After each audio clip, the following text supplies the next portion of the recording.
Hi everyone, welcome back to the Bong academy YouTube channel. আমি তোমাদের সৌমেন দা। তো বন্ধুরা, তোমাদের প্রত্যেকের জন্য বলতে পারো একটা আশার আলো, খুশির খবর উঠে এলো।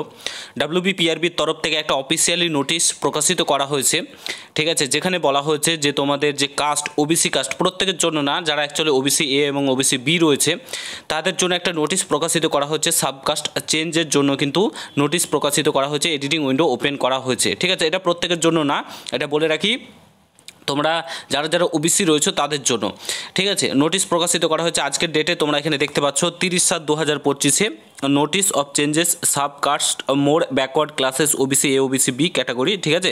এখানে লিস্টটা রয়েছে 140টি যে সাবকাস্ট রয়েছে under backward classes OBC category, সেটা কিন্তু এখানে দিয়েছে, ঠিক আছে। অর্থাৎ তোমাদের এবার কাস্ট সার্টিফিকেট এবার পরিবর্তন হয়ে গেছে। রাজ্য সরকার যে 140টি জাতিকে নিয়ে নতুন ওবিসি লিস্ট তৈরি করেছিল, সেটার কিন্তু যে নোটিফিকেশান সেটা প্রকাশিত হলো, সেটা ধরেই কিন্তু এখন এগোচ্ছে ডাব্লিউবিপিআরবি বোর্ড। নোটিশটা দেখাচ্ছি এবং বলছি তোমাদের এক্সামগুলো, যে সামনে এক্সামগুলো রয়েছে, WBP constable, KP constable, WBP SI এক্সামগুলো কবে কন্ডাক্ট হতে পারে, ঠিক আছে, সমস্তটাই তোমাদেরকে ভিডিওতে বলছি। পুরো ভিডিওটা জাস্ট দেখো। চ্যানেলে যদি নতুন হও অতি অবশ্যই চ্যানেলটাকে সাবস্ক্রাইব করে পাশে থাকা বেল আইকনটাকে প্রেস করে দেবে। যখন আমি নতুন ভিডিও আপলোড করবো তার নোটিফিকেশন সর্বপ্রথম পেতে অতি অবশ্যই চ্যানেলটাকে সাবস্ক্রাইব করে দেবে। ওয়ান স্ক্রিন তোমরা অফিসিয়ালি নোটিশ দেখতে পাচ্ছ। West Bengal police recommend board Araksha Bhavan recommend to the post of sub inspector আনাম বাঞ্চ, এখানে দেখতে পাচ্ছ আমবাঞ্চ সার্জেন্ট ইন কলকাতা পুলিশ 2023। এটা শুধুমাত্র যারা কলকাতা পুলিশের যে ফর্ম ফিল আপ করেছিল তাদের জন্য, এটা ডাব্লিউবিপি কনস্টেবল, কেপি কনস্টেবলের কিংবা ডাব্লিউবিপি এসআইয়ের পরীক্ষার্থীদের জন্য না, ঠিক আছে। কেপি এসআইয়ের যারা প্রিলি পরীক্ষা দিয়েছো কিংবা ফর্ম ফিল আপ করেছিল তাদের জন্য কিন্তু এই নোটিফিকেশানটা প্রকাশিত করা হয়েছে। এডিটিং উইন্ডোটা 7 দিন ওপেন থাকবে, এখানে বলে দেওয়া রয়েছে কত তারিখ থেকে, 2/8/2025, অর্থাৎ আগস্ট মাসের 2 তারিখ থেকে তোমার 9/8/2025 পর্যন্ত কিন্তু এই এডিটিং উইন্ডোটা কিন্তু ওপেন থাকবে। এরই মধ্যে তোমাদের যে কাস্ট সার্টিফিকেট সেটা কিন্তু পরিবর্তন করতে হবে। সমস্ত কিছু তোমাদেরকে দেখাচ্ছে কে কোন সার্টিফিকেটে এসেছে।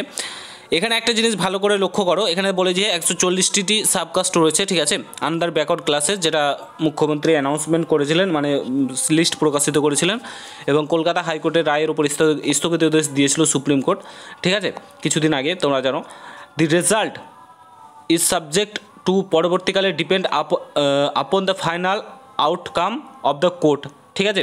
অর্থাৎ এখানে বলেছে তোমাদের যে ডিপেন্ড করছে পুরো বিষয়টা, পরবর্তীকালে কিন্তু এটা পরিবর্তনও হতে পারে, যে ওবিসি এ থেকে ওবিসি বি, এটা কিন্তু পরবর্তীকালে পরিবর্তনও হতে পারে। কোর্টের ফাইনাল জাজমেন্ট, অর্থাৎ কোর্টের যে ফাইনাল রেজাল্ট যতক্ষণ না আসবে, ওবিসি কেস কিন্তু তোমাদের এখনও মেটেনি, তবে 1.5 থেকে 2 মাস সময় দিয়েছে কলকাতা হাইকোর্টকে কেসটাকে মেটানোর জন্য। তো 1.5 থেকে 2 মাসের মধ্যেই কিন্তু তোমাদের ওবিসি কেসটা মিটে যাবে। তারপরে যে কোর্টের ফাইনাল রেজাল্ট, ফাইনাল জাজমেন্ট চলে আসলেই তোমাদের একদম সমস্ত কিছু শেষ, 1.5 থেকে 2 মাসের মধ্যে মিটে যাবে। বাট এগুলোকে ডাব্লিউবিপিআরবি বোর্ড এগিয়ে রাখতে চাইছে এবং সমস্ত কিছুকে মিটমাট করে রাখতে চাইছে। পরবর্তীকালে যাই আসুক, মানে জিনিসটা ঠিকঠাক হয়ে যাবে, ঠিক আছে। তো এখন তোমাদের নিয়োগ প্রক্রিয়াতে আর কোনোরূপ বাধা থাকছে না, এখন সমস্ত কিছুই তোমাদের চলবে ধীরে ধীরে ধীরে। তোমাদের 140টি জনজাতিকে নিয়ে এগোবে রাজ্য সরকার, যেটা লিস্ট প্রকাশিত করেছে, ঠিক আছে। প্রত্যেকে ভালোভাবে পড়াশোনা করতে মন দাও, আর হাতে সময় তোমাদের নেই। পুজোর আগে এক্সাম হচ্ছে না, এটুকুন বলে রাখি। ফার্স্ট অফ অল, পুজোর আগে কোনো এক্সামই হবে না, ঠিক আছে। তোমাদের যা হবে সব পুজোর পরেই এক্সাম হবে, যত কিছু এক্সাম সব পুজোর পরেই হবে, বাট সময় নেবে, কারণ এই প্রসেসটা তোমাদের 7 দিন করে সময় নিচ্ছে, সমস্ত কিছু চেঞ্জেস, এটা কিন্তু তোমাদের Kolkata police, WBP constable, WBP SI সমস্ত ক্ষেত্রেই কিন্তু পরিবর্তন হবে, শুধুমাত্র কেপিএসআই বলে না, ডাব্লিউবিপি এসআই, কেপিএসআই, তোমাদের ডাব্লিউবিপি কনস্টেবল সমস্ত কিছু ক্ষেত্রে পরিবর্তন হবে, এবং তারপরে কিন্তু তোমাদের পরীক্ষাগুলো নেওয়া হবে। পুজোর আগে আশা করি এগুলো সমস্ত কিছু কমপ্লিট করে রাখবে ডাব্লিউবিপিআরবি বোর্ড। পুজোর পরেই কিন্তু তোমাদের এক্সাম নেবে Kolkata police, WBP constable, WBP SI. আশা করি বুঝতে পারছো। প্রত্যেকে পড়াশোনাতে জোর দাও। তো ভিডিওটা আমি এখানে সমাপ্ত করছি। যদি ভালো লাগে প্রত্যেকের সঙ্গে শেয়ার করে, চ্যানেলে নতুন হলে অবশ্যই সাবস্ক্রাইব করে যাও। দেখা হচ্ছে নতুন ভিডিওর সঙ্গে বন্ধুরা। কোনো কিছু জানা থাকলে কমেন্ট বক্সে জানাতে ভুলবে না। দেখা হচ্ছে নতুন ভিডিওর সঙ্গে। ভালো থেকো, সুস্থ থেকো, গুড বাই, জয় হিন্দ, বন্দে মাতরম।